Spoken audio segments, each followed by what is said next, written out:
মুসলমান বন্ধুরা আমার, বাদশাহ আকবর চিন্তায় পড়ে গেলেন, আমি আজকে কেবলমাত্র মোমবাতির আলোকে যখন আমি আটকাইতে চাইলাম পারলাম না, আমার এত সৈন্য এত প্রহরী তারাও আমার এই আগুনকে থামাইতে পারল না, এই আলোকে কন্ট্রোল করতে পারল না।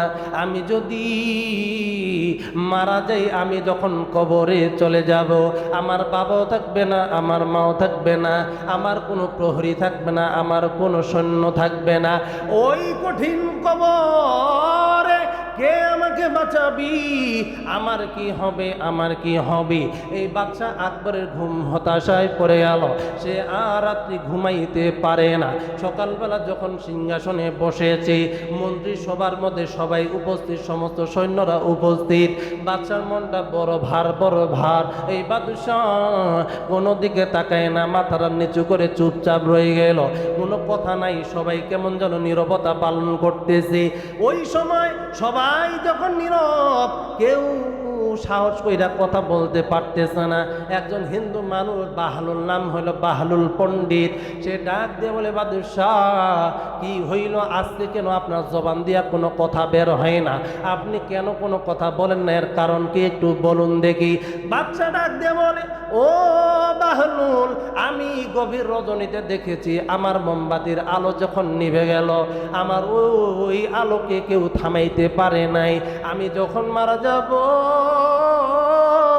ওই গভীর গভীর অন্ধকারে আমাকে কে বাঁচাবে, আমাকে কে বাঁচাবে? এই বাহলুল হিন্দু মানুষটা ডেকে বলে, বাদশাহ আপনি চিন্তা করেন না, আপনাকে আমি একটা প্রশ্ন করতে চাই। আপনাদের নবী দুনিয়ার জন্য কত বছর বেঁচেছে? তিনি বললেন 63 বছর। আর এখন তিনি কবরে আছেন কত বছর হয়েছে? তিনি বলেন 800 বছর হয়েছে। ডাক দিয়ে বলে, ও বাদশাহ আপনার চিন্তার কোনো কারণ নাই, আমার আল্লাহ, আপনাদের আল্লাহ আপনাকে সমাধান দিয়া দিল। কেমনে? দেখেন দেখেন, যে নবী দুনিয়ার জমিনে 63 বছর থাকার পরে এমন আলোকিত করছে, যে আলোর কারণে আপনার দুনিয়ার জমিনে আলোকিত হয়ে আছেন। ওই নবী গভীর কবরে গিয়া 800 বছর ধইরা কবর জগৎটাকে আলোকিত করেছে। সুবহানাল্লাহ।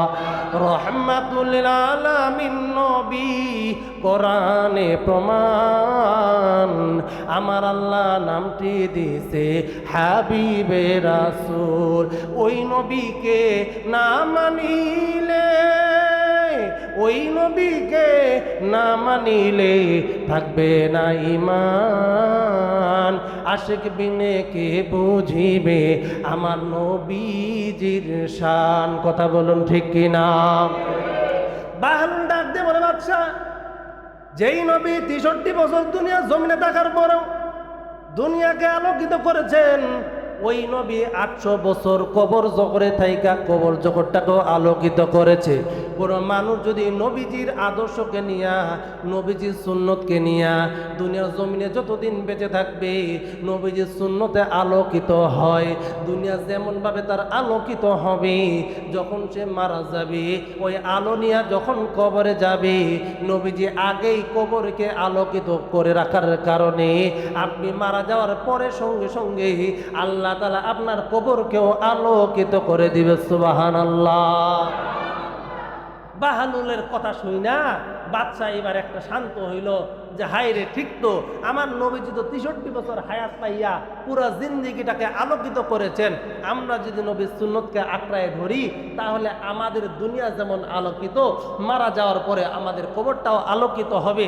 এখান থেকে আপনারা কি শিখলেন? এখান থেকে আপনাদেরকেও আমি বুঝাইতে চাই, আপনাদের দুনিয়ার জিন্দেগিটাকে সাজান, আলোকিত করুন নবীর সুন্নত দিয়া, নবীজির